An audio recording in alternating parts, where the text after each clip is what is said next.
Shalom sahabat Lentera Injil TV, kita bersyukur kepada Tuhan karena hari ini dalam perkenanannya kita masih ada sebagaimana kita ada hari ini. Kita masih ada dalam program seputar muda-mudi, dan dalam program ini kita masih sedang membahas tentang bagaimana anak-anak muda berurusan dengan keluarganya. Dan pada hari ini kita lebih spesifik membahas tentang anak durhaka. Dalam program ini saya selalu ditemani oleh sahabat saya, yaitu Pastor Stephen Emor. Saya sapa dengan penuh kasih. Shalom, Pastor Stephen. Shalom, Pastor Sergi. Puji Tuhan, gimana kabar hari ini? Puji Tuhan, tetap semangat. Bagaimana kabar Pastor Sergi? Amin. Puji Tuhan, luar biasa. Menikmati pertolongan Tuhan. Amin. Baik, Pastor Stephen, seperti yang saya sampaikan tadi, kita akan membahas tentang anak durhaka. Kita pasti pernah tahu satu kisah, ya, satu cerita, ya, yang terjadi katanya di daerah Sumatera yang dikenal dengan Malin Kundang. Ya, cerita ini kita tahu bahwa Malin Kundang ini disebut sebagai anak durhaka, akhirnya dikutuk sama ibunya menjadi batu. Nah, pertanyaan kita yang akan menjadi bahan acuan kita pada hari ini, apa sih anak durhaka itu? Dan pada saat apa atau ketika kita melakukan apa sehingga kita dikatakan sebagai anak durhaka? Gimana menurut Pastor Stephen? Kalau sederhananya, anak durhaka itu berarti kebalikan dari menghormati. Jadi menjadi durhaka karena sudah tidak menghormati. Nah, durhaka itu sendiri kan sudah jahat. Maka kalau kita definisikan secara sederhana, berarti anak durhaka adalah anak yang sudah bersikap jahat dan berperilaku jahat terhadap orang tua. Nah, kalau kita mau klasifikasikan sejauh mana seseorang orang itu disebut durhaka, maka ketika anak itu bersikap jahat atau sudah berperilaku jahat. Kalau hanya nakal kan tidak bisa disebut durhaka, anak nakal kan. Ya, nakalnya ada kategori-kategorinya, tapi durhaka ini adalah sudah melakukan satu tindakan yang jahat. Ya, jadi kata-katanya sudah mengandung kata-kata, misalkan kata-kata yang memberontak gitu terhadap orang tua. Nah, ini akan disebut sebagai anak durhaka. Gitu. Seperti itu gambaran singkatnya. Ya, apakah seorang anak itu disebut durhaka hanya ketika dia berperilaku buruk terhadap keluarganya, atau bisakah tetap disebut durhaka kalau dia melakukan sesuatu yang tidak baik itu di luar keluarga, tetapi tetap mempermalukan keluarga? Apakah itu anak durhaka atau anak nakal? Gitu? Gimana? Kalau kita kategori membicarakan konteks anak durhaka, berarti sekali lagi tadi, sikap dan perilaku anak itu terhadap orang tuanya. Jadi anak durhaka adalah anak yang ketika dia sikapnya, perilakunya sudah jahat terhadap orang tuanya. Ketika dia melakukan sebuah kejahatan di luar, misalkan tidak terhadap orang tuanya, maka itu ada kategori kejahatan secara umum. Gitu ya. Maka bisa misalkan dia bukan anak durhaka, tapi memang dia lagi menjadi anak yang misalkan seperti kita pernah bahas broken home, ya, dia tidak berbuat jahat kepada orang tuanya, tapi dia berbuat jahat di luar rumah, gitu. Tapi ketika kita sebut seorang anak durhaka, maka kita menspesifikasinya dengan anak ini berbuat jahat kepada orang tuanya, misalkan dia mendatangi orang tuanya, mencaci maki orang tuanya, lalu memukul orang tuanya, atau bahkan yang paling itu ekstrim adalah menganiaya orang tuanya. Ya, seperti itu ya. Jadi sikapnya udah jahat, namanya jahat ya. Sikapnya sudah jahat, perilakunya sudah jahat. Jadi sama sekali sudah misalkan dia pulang rumah. Orang tua pada dasarnya, orang tua mana anak pulang rumah, dia pasti akan dengan sayangnya atau menyediakan makan misalkan ya, gitu, menyediakan minum. Tapi anak durhaka adalah sudah disajikan makanan, disajikan minuman, makanan itu dibuang, minumannya dibuang, mencaci maki orang tua yang menyiapkannya.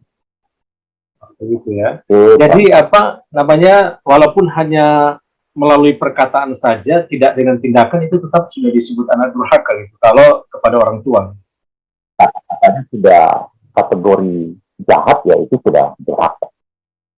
ya, gitu ya. Terus apa konsekuensinya, Pastor Stefan? Berkaca dari firman Tuhan, berkaca dari firman Tuhan, ya durhaka itu kan memang sebuah tindakan kejahatan ya, sebuah tindakan kejahatan tadi.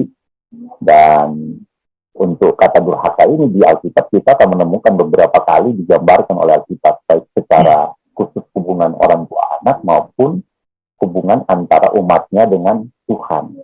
Itu akan mengandung kata durhaka. Dan kata durhaka ini ya sekali lagi, itu adalah sebuah perbuatan yang jahat di mata Tuhan. Ya. Jadi ketika seorang anak durhaka ya, dia sudah secara otomatis kan dia sudah melanggar hukum Tuhan tentang menghormati ayah dan ibu, itu secara otomatis. Jadi ketika dia melakukan itu, dia bukan hanya jahat terhadap orang tua yang paling bahaya, itu sudah jahat terhadap Tuhan. Ya. Terus konsekuensinya apa, Pastor Stefan? Kalau seorang durhaka, anak durhaka tidak bertobat, disebut Alkitab, itu murka Allah, neraka. Ya. Jadi, tapi anak durhaka ini masih beroleh kesempatan untuk bertobat. Jadi bukan klasifikasi yang misalkan dosa yang tidak diampuni, bukan. Durhaka ini masih bisa bertobat. Ya, jadi solusinya? Tuhan masih akan memberi hak. Ya, jadi solusinya apa? Ketika saya saat ini sedang dikategorikan atau dianggap sebagai anak durhaka, apa jalan keluar gitu supaya saya bisa menjadi anak yang baik lah gitu. Harus bertobat, tidak ada cara lain. Gitu. Jadi buat adik-adik sekalian misalkan yang disebut oleh orang lah atau orang tua pernah menyebut anak-anak durhaka, ya, tidak ada cara lain selain bertobat, ya, tidak ada cara lain. Nah, sangat membutuhkan Tuhan Yesus, nah, sangat harus mengenal Tuhan Yesus, karena hanya Tuhan Yesus yang bisa menolong sehingga kita bisa lepas dari kedurhakaan ini. Karena di sisi firman Tuhan yang lain ada bagian firman Tuhan yang menyebut bahwa roh yang bekerja di tengah-tengah orang durhaka. Jadi kedurhakaan itu bisa akibat karena pecahan roh jahat, dan itu hanya bisa Tuhan Yesus yang melepaskannya. Ya, saya beri contoh misalkan anak SD dulu, masih anak saya SD di sekolahnya itu, ya, saya melihat seorang anak SD dengan kesatnya dan marahnya memukul orang tuanya. Orang tuanya tidak bisa berbuat apa-apa. Saya terkejut lihat seorang anak SD, dia sampai mencaci maki orang tuanya, memukul orang tuanya. Nah, orang tua itu nggak bisa berbuat apa-apa. Ketika ada orang tua lain memberi teguran, orang tua ini malah apa ya, yang sayang anaknya mungkin salah atau gimana, yang kita lihat kok kasihnya ya sudah jadi anak durhaka. Apakah dia tidak dididik atau gimana ya? Artinya kalau ada anak SD seperti itu, bayangkan loh, kedepannya kalau dia tidak bertobat, apa yang akan terjadi dengan orang tua itu? Seperti itu kemarinnya. Jadi harus bertobat untuk anak durhaka. Tuhan masih beri kesempatan. Mendengar ini adalah kesempatan, ya, harus berusaha mengenal Yesus, jadikan Yesus raja di hati, juru selamat, karena hanya dia yang bisa melepaskan durhaka. Karena pada dasarnya kita ini orang-orang durhaka belum mengenal Yesus. Pada dasarnya kita ini sebelum mengenal Yesus adalah orang-orang durhaka, orang yang hidup dalam pikiran-pikiran yang jahat, hati yang merancangkan kejahatan. Dan ketika mengenal Yesus, kita memutuskan semua itu, akhirnya kita mengikuti Yesus. Nah, anak-anak durhaka akan bisa berubah ketika Yesus dijadikan raja dalam hidup mereka. Anak-anak durhaka ini bisa tidak jadi durhaka lagi. Kalau tidak ada Yesus, kita sudah melihat di kenyataan. Sekalipun orang tuanya pelayanan punya posisi jabatan gereja. Saya sudah lihat banyak kalau anaknya sudah kualifikasi durhaka dan tidak ada Yesus di dalam hatinya, mengerikan, ya. Mengerikan sekali. Makanya kita nggak heran kalau di TV kita pernah menyaksikan di televisi, anak bunuh orang tua, anak menganiaya orang tua, ya. Tapi memang kalau kita bicara akhir zaman, ya itu sedang terjadi. Ya, puji Tuhan, sangat jelas sekali apa yang disampaikan oleh Pastor Stephen, bahwa kalau kita hari-hari ini sudah berperilaku sebagai anak-anak durhaka, maka inilah saatnya bagi kita untuk bertobat, untuk datang kembali kepada Tuhan. Karena tidak ada cara lain yang bisa memberikan jalan keluar yang terbaik ketika kita ada dalam posisi ini, selain kita datang, membawa, menyerahkan hidup kita sepenuhnya kepada Tuhan, supaya terjadi perubahan, terjadi pertobatan, supaya kehidupan kita menjadi satu kehidupan yang baik, yang benar, berkenan kepada Tuhan, dan memuliakan Tuhan. Puji Tuhan, saya percaya hari ini kita semua diberkati oleh Tuhan, mendapatkan edukasi yang baik, ya. Dan saya yakin apa yang disampaikan hari ini juga telah memperlengkapi dan memberkati kita semua. Terima kasih, Pastor Stephen.